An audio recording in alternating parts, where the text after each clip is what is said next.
Transformation देंगे तो इससे रिलेटेड आपको कई सारे क्वेश्चन देखने को मिल सकते हैं।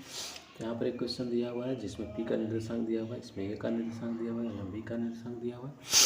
तो बता रहा है कि ए और बी को जो जोड़ने वाला लाइन है, जैसे यहाँ पर ए है और यहाँ पर बी है, और ए बी को जो जोड़ने वाला निर्देशांक है उसके मध्य बिंदु, यहाँ पर लिख रहा है कि मध्य बिंदु, जैसे कि आप देख सकते हैं यहाँ पर मध्य बिंदु स्पष्ट लिखा हुआ है, दिस इज मध्य बिंदु। तो ए से बी तक का एक लाइन है और इसका मध्य बिंदु ये हुआ, इसको पी कह रहा है। तो पी का निर्देशांक हम लोग कैसे निकालते हैं, इसको जोड़ते हैं, दूसरे भाग देते हैं, इससे इसको जोड़ते हैं, दूसरे भाग, यानी एक्स को जोड़ते हैं और बट्टा दूसरे भाग, फिर वाई एंड वाई को जोड़ते हैं और क्या करते हैं, दूसरे भाग लगाते हैं। तो यही यहाँ पर खेला करने वाला है, हमें एक्स को जोड़ना है, वाई को जोड़ना है और दूसरे भाग दे देना है, बस और कुछ करना नहीं है बस। तो हम क्या करने वाले हैं, ये -6 होगा हमारे लिए और ये -2 होगा, जोड़ेंगे और बट्टा में 2 करेंगे तो कितना हो गया -8, और -8 बट्टा में 2 करोगे तो कट जाएगा और क्या आएगा 4 आएगा, -4, यानी -4 हमारा पहला निर्देशांक आ रहा है, जो कि x कहलाएगा, क्योंकि हम x जोड़ते हैं तो x निर्देशांक आता है।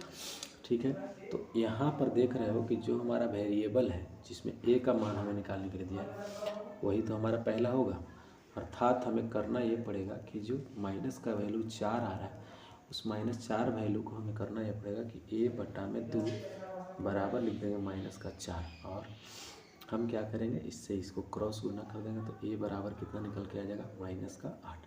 तो ये -8 जो होगा हमारे लिए सही आंसर हो जाएगा। तो पहला क्वेश्चन का हमने आंसर समझ लिया है। फिर से एक बार समझ लीजिए कि इसको जोड़ देना बस, क्योंकि हमें जो a वेरिएबल है वो x अक्ष में है, x अक्ष, और सेकेंड वाला कोऑर्डिनेट होता है वो y के लिए होता है। तो x में जो वेरिएबल का मान निकालना है तो हम x को जोड़कर दूसरे भाग, डैट मीन्स कि -6 और -2 को जोड़ेंगे तो -8 हुआ, और -8 में दूसरे भाग लगाओगे तो -4 हो जाएगा, और -4 को हम इससे बराबर कर देंगे तो सीधे क्रॉस गुना हो जाएगा, -4 × 2 8, -8, डेट्स योर राइट आंसर। तो ये बात बढ़िया से अच्छे से समझ लीजिए आप, चूँकि एग्ज़ाम है, एग्ज़ाम में अच्छे से प्रिपेयर्ड होकर जाओ तभी आप क्वेश्चन को कर पाओगे। नेक्स्ट हमारा क्वेश्चन होगा, अगली क्वेश्चन जो हम करेंगे वो होगा, देखते हैं कैसे होगा अगला क्वेश्चन।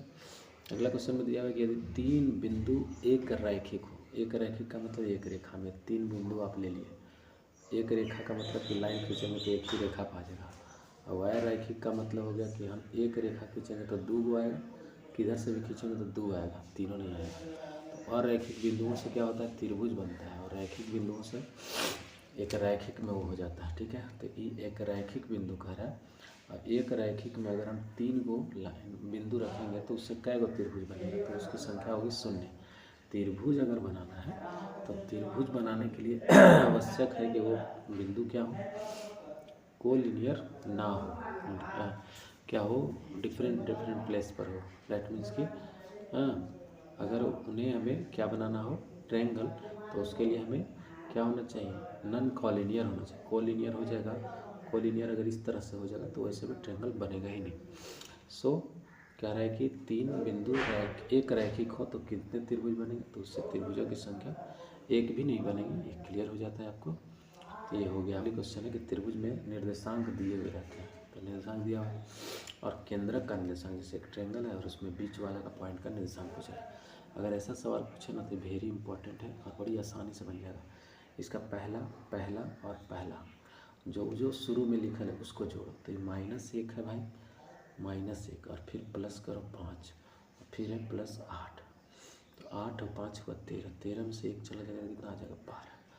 ठीक है, अब 12 में क्या करना कि 3 से भाग, क्यों, क्योंकि ट्रायंगल है तो 3 भुजा होता है या 3 शीर्ष होता है, ऐसे समझ लो, इसलिए 3 से भाग देना पड़ता है। तो 3 चौका कितना हो गया 12। अब इसमें ऑप्शन देखो कि इसमें शुरू में 4 है, बस सब निकालने की ज़रूरत नहीं। टेस्ट आंसर हो गया हमारा डी नंबर, बिना कुछ टेंशन लगाए डी का टिक्का मार देना। फिर से एक बार इस क्वेश्चन को हम देख सकते हैं कैसे बनेगा। तो इस क्वेश्चन को बनाने के लिए हमको करना क्या है, सिंपली एक ए कोऑर्डिनेट, बी कोऑर्डिनेट का पहला और सी कोऑर्डिनेट का पहला, तो जो पहला हम कह रहे हैं उसको बस जोड़ देना है।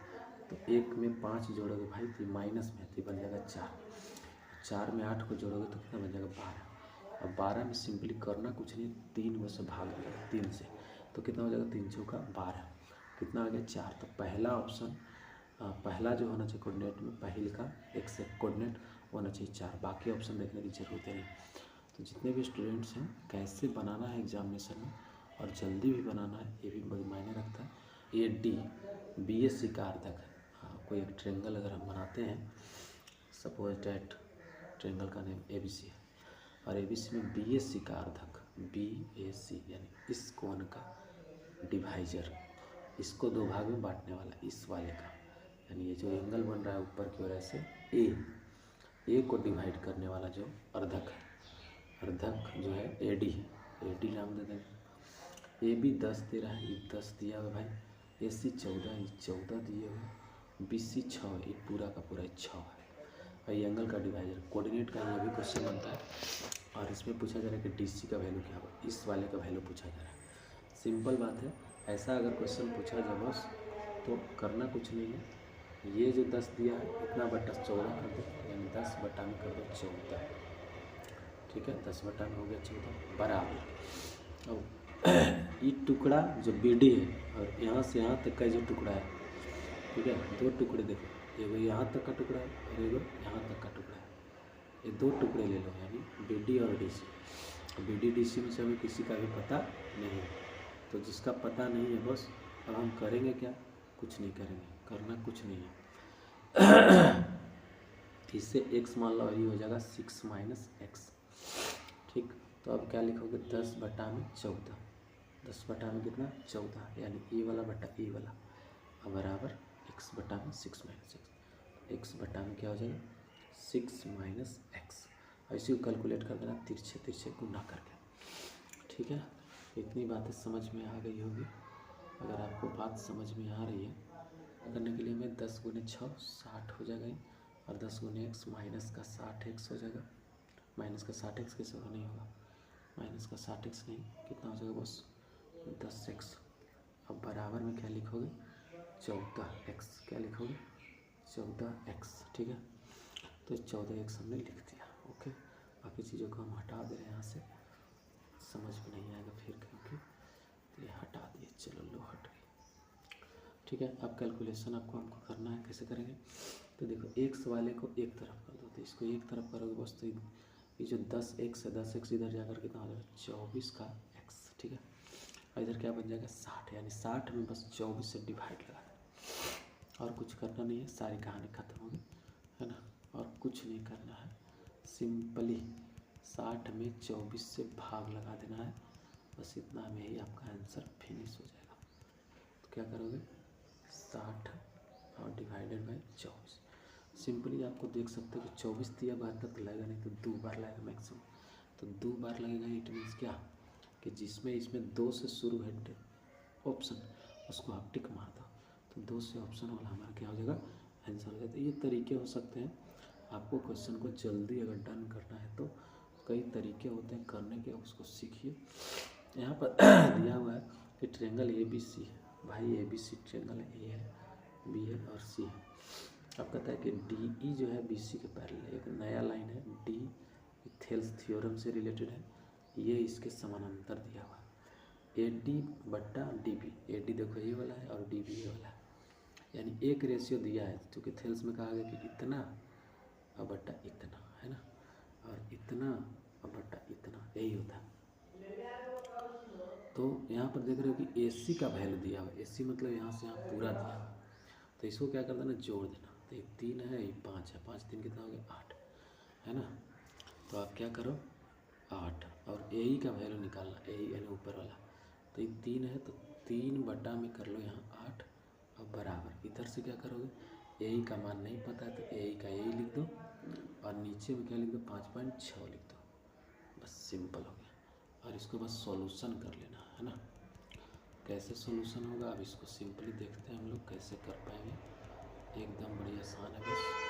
तो 3 बटा में हमने लिखा था 8, और बराबर हमने कहा कि AE ऊपर रखना, क्योंकि ये ट्रायंगल में ABC C हो गया, और ये D है और ये E है, तो जो DE है पैरेलल था, तो AE बटा हमें AC रखना था, इधर AD बटा में AB रखना था।